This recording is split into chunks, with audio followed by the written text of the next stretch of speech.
If you missed my Q&A video from just last week, there were a few really good questions that came in that I thought, I guess, needed their own dedicated video. So these are the questions.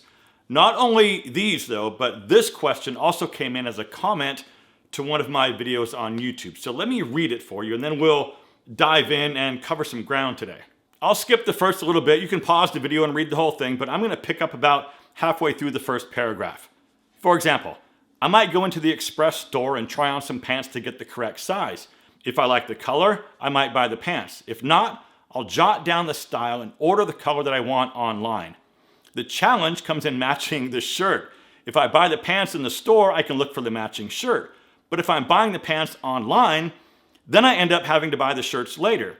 I'm finding that I might think the shirt would go with the one color of pants, but when I have both in hand, they don't quite match up. What I'm finding works for me is that there's only a few colors of pants that I like: black, blue, brown, tan, and gray.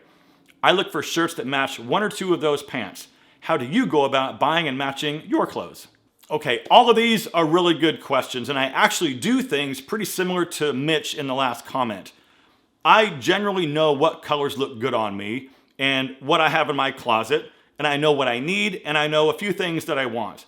And because I know all of that, I've got a pretty good idea if I'm out somewhere and I see a shirt, I can tell right away if it's gonna be sort of an odd shirt that maybe only goes with like one thing, or if it might be a shirt that I can wear a bunch of different ways with a bunch of different things that I already own.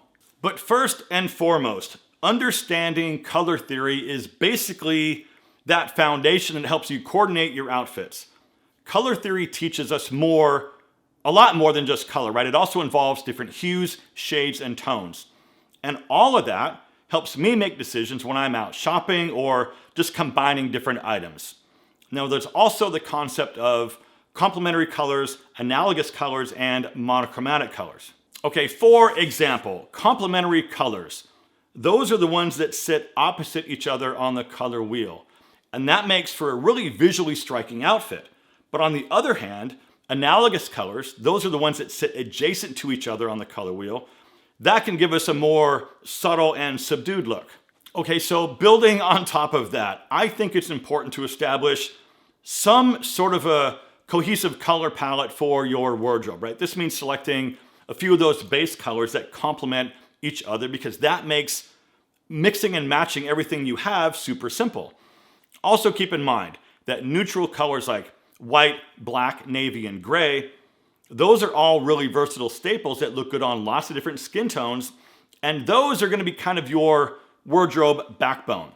So now you have your base colors in addition to neutrals, so practically everything goes with everything else, or at least that's the general idea. All right, now with all of that said, you can also look beyond just matching up colors. You can also consider some contrast. So contrast is gonna add more visual interest to your outfit by, of course, mixing up different shades and saturation levels.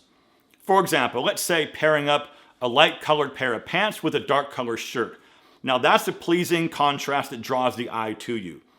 But if you don't want to make that kind of statement or be that bold, keep the dark colored shirt, but then go with a darker tone pair of pants. Now the tones don't have to exactly match, but the closer they are to one another, the less contrast you're creating.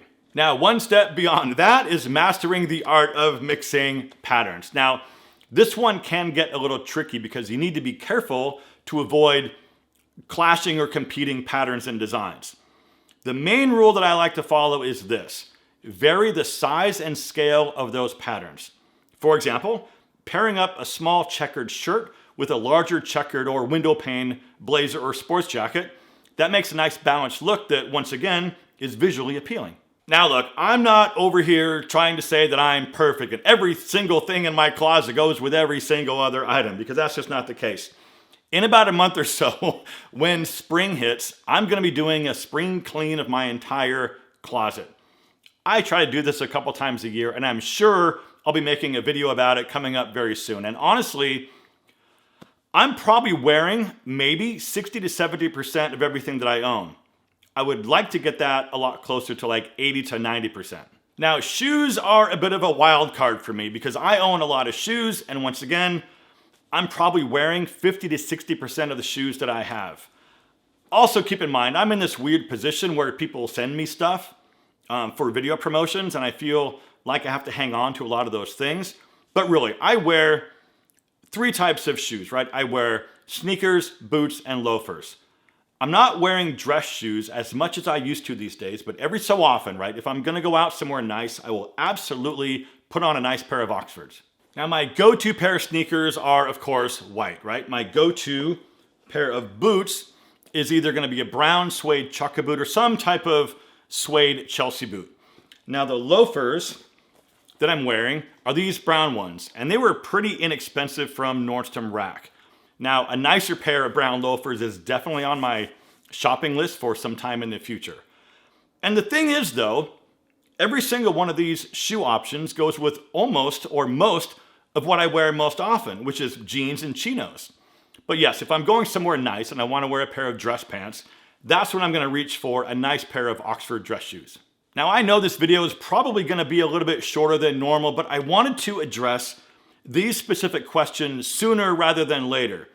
And of course, there's a lot more that I could say on this, and I'm sure I will at some point in the very near future, because I think stuff like this is pretty helpful. And look, if you made it to the end, you've got to hit that like button for me to feed that algorithm, and please consider subscribing if you're not already. As always, my friends, thank you so much for watching, live well, and I'll see you in the next one.